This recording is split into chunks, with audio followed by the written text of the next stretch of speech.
Hey, welcome back to my channel. My name is Althea Hearst, and I am a top producing agent here in the DC, Maryland, Virginia area. And today we are going to be talking about how to choose the right real estate agent. If you ever see me come to you guys with my notebook, that's because I literally write everything down. I'm old school, right? I'm old school, new school, all in the mix. But today we are going to be talking about how to choose the right real estate agent for you, especially when you're looking to purchase a property or even sell a home. Again, my name is Althea Hearst, and I'm a top producing agent here in the DC, Maryland, and Virginia area. Top 5% nationwide, over 600 homes sold, over 100 million in sales. The list goes on. My superpower is breaking down the most complex terms into simple terms so that way it's easy for you guys to understand and digest so that way you can reach whatever your real estate goal is. Okay, so let's jump right into this. Number one, if you are looking to choose the right real estate agent and you really don't know which way to go, my first piece of advice to you is to ask for a referral. If you have people in your sphere or in your surroundings, maybe it's a coworker, family member, or friend, spouse, whoever, if you know of somebody who have recently purchased a property, and I'm going to, say recently, because not everybody is in business for the same amount of terms and the real estate industry changed so much. So when I say recently, meaning within the minimum, the last 3 to 5 years. Okay. So if you know someone that has purchased a property within the last at minimum 3 to 5 years, okay, ask them for a referral. First, ask them, would they refer whoever they work with? And if they would, ask for that information, because most likely if you like and love this person, most likely you would like and love the agent that they work with, as long as they like and love the agent that they work with. So my first tip will be to ask for a referral. Okay.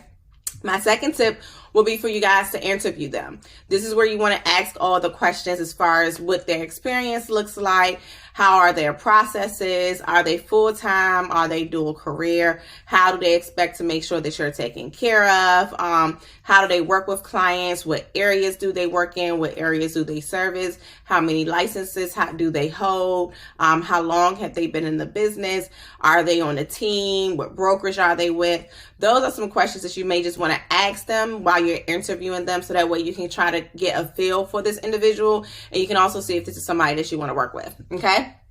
My next one would be to ask about their experiences. And I'm going to highlight this because in the real estate world, especially if you guys look on social media, and by no means am I, throwing shade towards any other agents, but I'm just being honest with you guys as home buyers and home sellers. When you look on social media, of course, we know whether they're a real estate agent, a coworker, or a celebrity, everything online is not what it seems, right? Everything online is a highlight reel. It's put out there to make it look good to you, okay? So when you are interviewing these agents, make sure you ask about their experiences, okay? If you're looking at someone that may have, let's just say, 80,000 followers and a lot of engagement, does that mean that they're actually selling, right? So ask them, okay, what's your experience? How long have you been licensed? How many homes have you sold this year? What is the split of the ratio? How many are sellers? How many are buyers? How many are first time buyers? How many are move up buyers? How many are downside sellers? Do you specialize in a certain area? You want to ask those questions, okay? And also ask them about their volume. What's your closed volume within the last 12 months? Okay. What's your closed units within the last 12 months? All right. Ask them that information, so that way you will be able to gauge what type of experience this individual have. Okay. The next one is clarify your needs and see if they can accommodate them. I think the biggest thing is, and this is what I tell my clients too, when we're working together, before we even go out to view a home, we have what we call an onboarding call, right? And this onboarding call is virtual. And at that onboarding call, we're introducing ourselves, we're getting to know each other, but we're also setting expectations. So keep in mind that your agent will have expectations. As long as they're a good agent, I do feel that good agents have expectations, because not every agent can work with everybody. Like, I know for a fact I can't work with everyone, and it's not that I don't want to, it's because my business expectations and how I maneuver may not fit yours, right? So see if the agent have expectations, and then see what your expectations are and see if they match, because ultimately, if you're going to go into business with this person, this is a relationship. Communication is key, and you need clarity up front. So make sure you communicate your expectations, your needs, and what type of individual you are, and allow for the agent to do the same. And you guys can determine, would this be a good working relationship? I definitely believe that that is fair, because unfortunately I do see a lot of agents take on clients that they shouldn't, and I see a lot of clients take on agents that they shouldn't. And then this is where you kind of get into the mix of these transactions where individuals end up having a horrible experience. The goal is, especially if you're a first-time home buyer or even a second-time home buyer, anytime you enter into a real estate transaction, the goal is to have almost like the perfect piece. Now, granted, will it happen? Most of the time, no. But you want it to be smooth selling. You want it to be peaceful.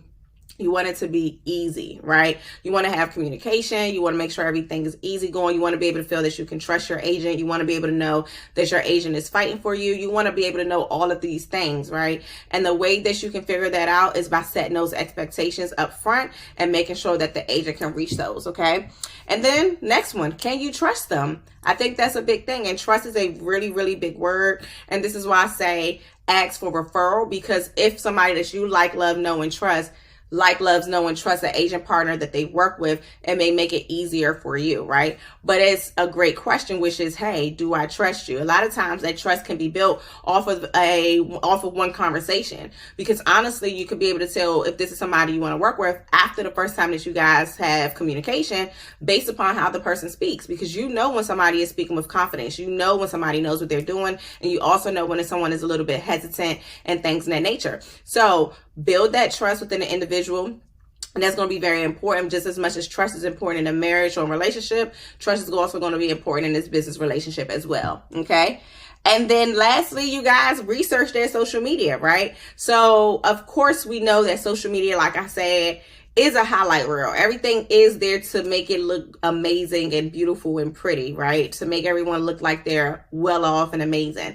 However, if you go to their social media profiles, whether that is on LinkedIn, YouTube, Instagram, TikTok, it will be able to give you a kind of feel of what this person is. Are you seeing them talk? How often are they posting? Are they showing up for themselves? How often are they posting closed clients? Do they have reviews? Are they educating their community? Are they showing homes?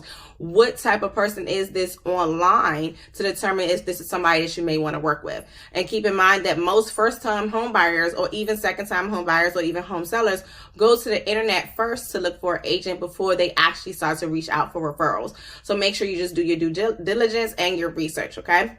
So those would be my top tips on how to choose the right real estate agent to work with. If you have any questions, feel free to drop them below and I'll be here to answer them for you. If you want to work with me and you're in the DC, Maryland, and Virginia area, you can visit my website at altheahearst.com. I'm on Instagram, Facebook, TikTok, everywhere at I am Althea Hearst. If you have anything, you need anything, just know that I'm here, and I'll see you guys on the next video. See ya.